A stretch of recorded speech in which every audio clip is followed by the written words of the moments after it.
ভালো আছে। আমার হাতে দেখতেছেন চিংড়ি মাছ দিয়ে কচু ডাঁটা দিয়ে রান্না করবো। এই যে কিছুক্ষণ আগে পুকুর থেকে যে চিংড়ি মাছগুলা ধরে আনছি, কুচো চিংড়ি। তো এই চিংড়ি মাছগুলা এখন আপনার ডাইলা দেখাই যে কতগুলো হয়েছে। অনেক চিংড়ি মাছ পাইছে। হ্যাঁ, এই যে দেন কতগুলা কুচো চিংড়ি। পানি বেশি দেখিয়া পুকুরের মধ্যে, নাহলে তো আরো অনেক ধরা যায়। এখন এটি পরিষ্কার করা লাগবো। তো এই কুচো চিংড়ি গুলা পরিষ্কার করা লাগবো, অনেক ময়লা টয়লা আছে। তো এখন এই চিংড়ি গুলা এমনি থাক, আমরা এখন যাই ক্ষেতের মধ্যে যাই কচু ডাঁটা তুলে আনি গা। কারণ বৃষ্টি পড়তেছে অনেক, মানে বৃষ্টির মধ্যে ভিজে ভিজে ডাঁটা তুলো লাগবো আজকে। তো এখন যাই কচু ডাঁটা তুলে আনি গা। তো এই চিংড়ি মাছগুলা ছোট ছোট না, বাঁচতে অনেকটা সময় লাগবো। তো ভাবি আপনি এটি বই বাঁচতে থাকবেন, আমি যাই ক্ষেতের থেকে কচু ডাঁটাটা উঠাই লই গিয়ে, তাহলে তাড়াতাড়ি রান্নাটা। আচ্ছা লাইন তাড়াতাড়ি যে বৃষ্টি হইতেছে। তো এই চিংড়ি গুলা ভাবি বাঁচতে বাঁচতে আমি যাই ক্ষেতের থেকে কচু ডাঁটা তুলে আনি গা।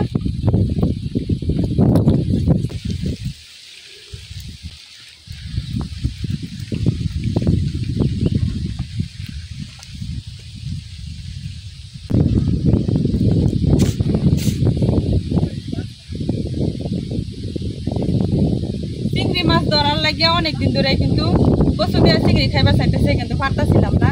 তো আজকে অনেক কষ্টে তুলছি, পুকুরের মধ্যে অনেক পানি, নাহলে আরো চিংড়ি পাওয়া যায়।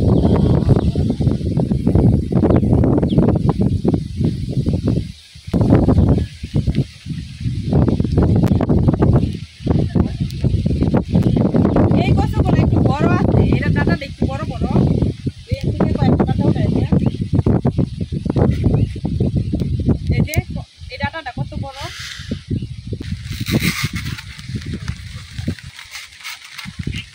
লতাও এখনো অনেক লতা আছে ক্ষেতের মধ্যে।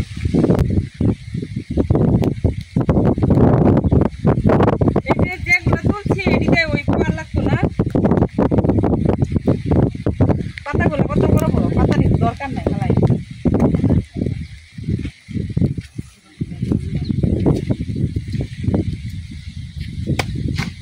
এই যে দেখেন ডাঁটাগুলা কি সুন্দর। এখন এই ডাঁটাগুলা দিয়ে রান্না করাম।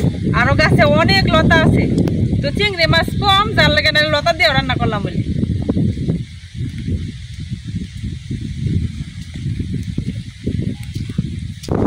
আমার তো কচুর ডাঁটা তোলা শেষ, আপনার কত দূর? এই যে কামের বিরাট কোন সময় দেখা গেছে আমি ভিজে ভিজে ডাঁটা মাটা কাটতে লই আইছি, আর হে বয়ে এখনো চিংড়ি দিয়ে বাইচা শেষ করতে। চিংড়ি মধ্যে যে ময়লা এটি বাঁচতে সময় লাগতো না? সময় তো লাগবোই।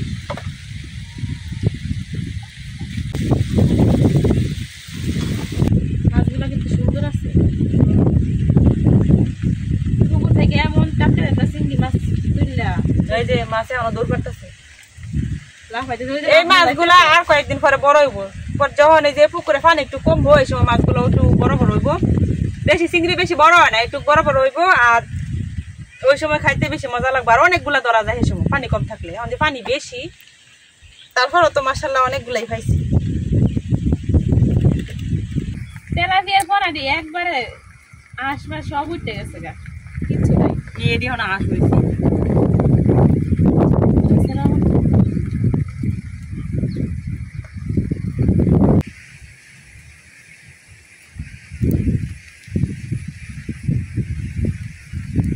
ছোট ছোট ইসা মাছ বাসা কিন্তু বেজাল,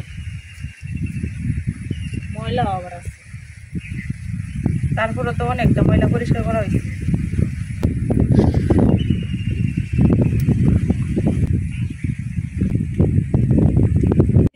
না বোঝা যাইতেছে, আমি কতক্ষণ ঘরে দেখতে পারবো আমরা ক্যামেরাটা। তোর মোবাইল তুই দেখতেছেন? আমি কোনো দিন দেখতাম না। সোজা হিসাব না। জুমারটা দেখতে যাও। তো এই যে আমরা কিন্তু চিংড়ি মাছগুলো বাছা শেষ। এক জুড়ি আছি বাইচ্ছা কটু কইছে, আর এই যে সব ময়লা আরো আছে ময়লা। এই যে ময়লাই ময়লা, এই যে এগুলা ছোট ছোট চিংড়ি। তো ছোট চিংড়ি দিয়ে ওগুলো কচু টুচু খাইতে মজা লাগে। ছোট চিংড়ি কি ওইলে কি হইব? এটি কিন্তু দেশি চিংড়ি, এটি দিয়ে অনেক জান হইব তরকারি। আমি এখন মাছটি ধুয়ে লই গা। আচ্ছা আচ্ছা, আমি এদিকটা কচুটি কাটা শুরু করে দিই। কাটাতে তো অনেক সময় লাগবে।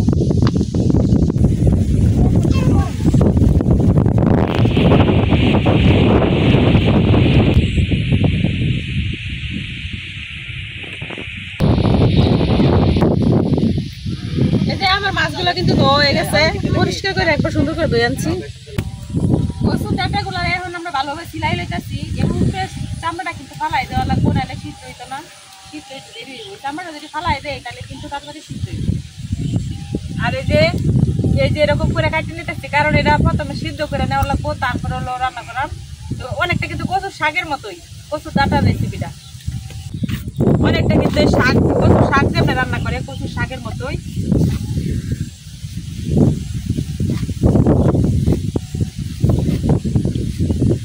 এই কচুর ডাঁটাগুলো আবার ভালো আছে একদিকটা, এগুলো গলায় ধরে না একটু না, এই কচুর লতাও গলায় ধরে না, নিচে যে কচুর কাঠ হয় এটাও গলায় ধরে না, কচুর এই ডাঁটাগুলো গলায় ধরে না।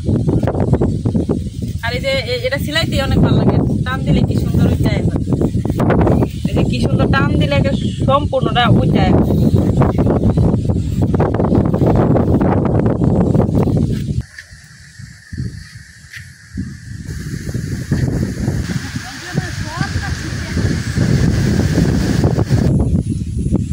এই যে দেখেন এক বাটি কচুর ডাঁটা হয়েছে, তো কচুর ডাঁটা গুলারে ভালো করে ধুয়ে নাম।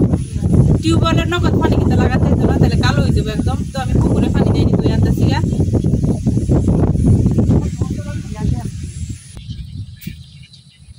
এখন আমি কচুর ডাঁটা গুলারে সিদ্ধ করে নিলাম, তো পানির মধ্যে দিয়ে দিতেছি। কম পানিতে সিদ্ধ করলে তো নরম, তাড়াতাড়ি সিদ্ধ হয়ে যাবে। এখন দেখা যাইতেছে যে কতগুলা সেদ্ধ হওয়ার পরে একটু হয়ে যাবে। আর হাতের অবস্থা দেখেন লাল হয়ে গেছে আমার। এখন এনে অল্প একটু লবণ দিলাম, এখন অল্প একটু লবণ দিয়ে সিদ্ধ করে নিলাম। আজকে বাতাস আর বৃষ্টি একসাথে, আর সারাদিন এরকম ভাবে যাইতেছে। আর এখন একটা শীতে ধরে আছে, মানে শীতের মধ্যে যে আগুন ওটা হইতেছি, রান্না হইতেছে। তো এই যে আমরা কচুগুলা কিন্তু কতটা কমছে, আরো কমবো, আরো সিদ্ধ হয়ে আরো কমবো,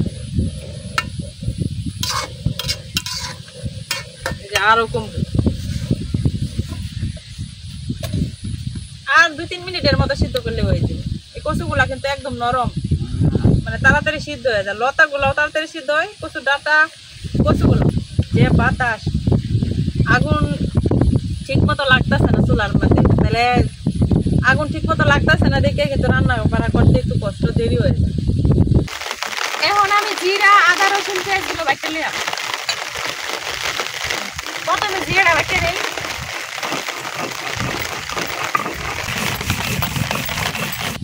আদা রসুন জিরাটা কিন্তু বাড়া হয়ে গেছে গা।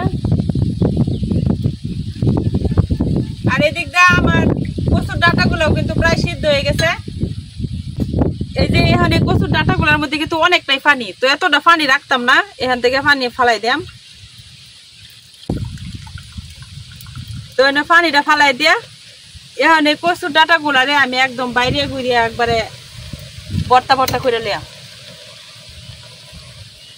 তো এর লিগে যে আমি চামচ ব্যবহার করতেছি, তো চামচ দিয়ে যে এরকম করে সবগুলার একদম ভর্তা ভর্তা করে লিয়াম।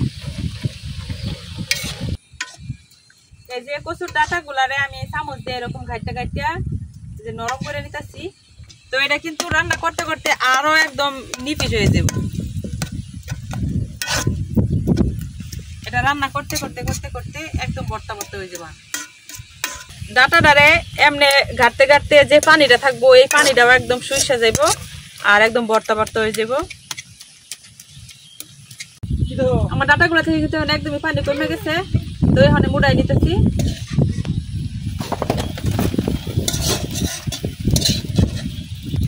বাতাসে আমাকে ছাতা উড়াই লয়ে গেছে গা। এখন আবার কড়াই বয়াই দিছি, তো কড়াই গরম হয়ে গেছে। এখন দিয়ে দিম তেল,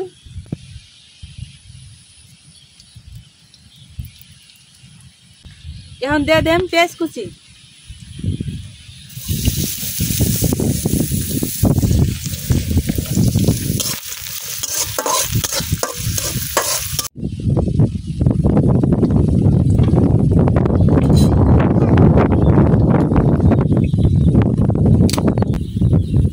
পেঁয়াজগুলা কিন্তু হালকা লাল লাল হয়ে গেছে। এখন আমি এনে দিয়ে দেব হলো চিংড়ি মাছগুলা। চিংড়ি মাছের সাথে কিন্তু ছোট ছোট মাছ আছে, সেগুলো রাখছি।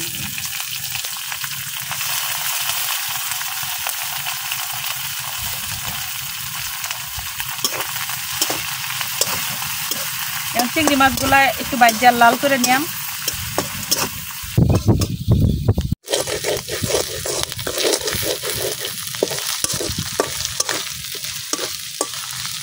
তো আমার চিংড়ি মাছগুলো কিন্তু ওই যে লাল হয়ে গেছে।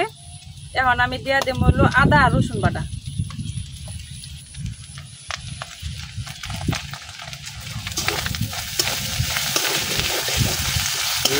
এখন জিরা বাটা, হলুদ, মরিচ আর ধনিয়ার গুঁড়া দিয়ে লিছি।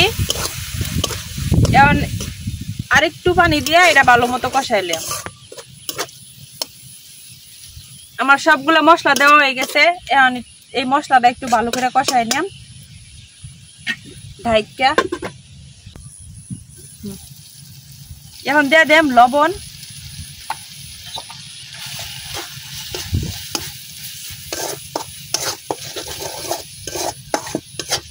তো এখন এটারে একটু কষাই নিলাম। তো এই যে আমার মশলাটা কিন্তু সুন্দর করে কষানো হয়ে গেছে। এই যে একদম উপর থেকে তেল ছেড়ে দিছে। এখন দিয়ে দেব আমি যে কচুর ডাঁটাটা। এখন খুব ভালো করে মিশায়া লাড়াচাড়া করতে থাকবাম যাতে একদম ভর্তা ভর্তা হয়ে যায়। এখন লাড়াচাড়া করে করে এটা রান্না করে নিলাম যাতে এই কচুর শাকের সাথে চিংড়ির মশলাগুলা ভালো করে মিশে আর একদম মাখো মাখো হয়ে যায়।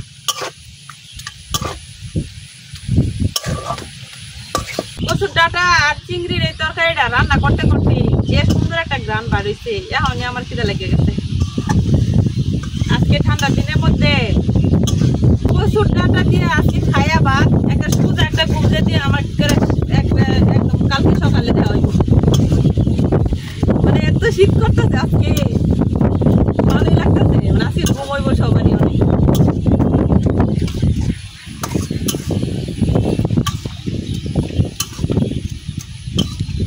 এত বাতাসের কারণে চুলার আগুন ঠিক মতো থাকে না, যার কারণে কিন্তু রান্নাটা দেরি হইতেছে। আর বাতাসে বৃষ্টির পানি একদম বারান্দা পর্যন্ত আইছে, যে আমরা বারান্দা পর্যন্ত ভিজে। তো ঘরের ভিতরে যেহেতু আমরা রান্না করি না, বাইরেই রান্না করি, যার কারণে বারান্দা ভিজে গেলেও কিন্তু এই নিয়ে রান্না করতেছি। এখন কয়টা এর মাছ তো কাঁচামরিচ দিয়ে দেন। তো কাঁচামরিচ গুলো চিরা দেওয়ার দরকার নাই, এমনি দিয়ে দেন।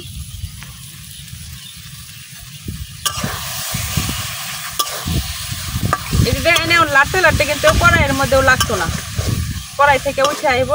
তার মানে আমরা ডাটা কিন্তু রান্না একদম রেডি।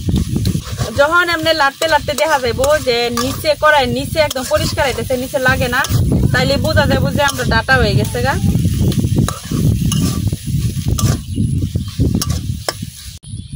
তো এই যে তৈরি হয়ে গেছে আমরা চিংড়ি দিয়ে কচুর ডাটার মজাদার তরকারি। এখন নামাই নিলাম। এই যে দেখেন উপর থেকে চিংড়ি গুলা দেখা যাইতেছে, এত লোভনীয় হয়েছে, মন চাইতেছে এখনই খাইলে নামানির আগে। তো এই যে তৈরি হয়ে গেছে আমার একবারে মজাদার কচু আর ডাটা আর চিংড়ির তরকারি। তো এটা গ্রানে কিন্তু অর্ধেক মানে মন ভরে গেছে। তো এখন আমরা হলো ভাত খাইতাম না, কারণ যে বৃষ্টিতে একদম সবকিছু ভিজে একাকার হয়ে গেছে। তার থেকে একবারে সন্ধ্যার পরেই খাওয়া দাওয়া করবাম। তো ওখানে একটু খায়া চেক করে দিই যে কিরকম হয়েছে। নেন একটু চেক করে দিব।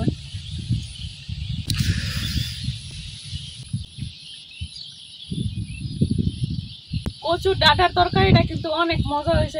এটা শাকের মতো, মানে কচুর শাক যেমনি রান্না করে এরকমই, সাথে একটু চিংড়ি মাছ দিচ্ছে আর কি।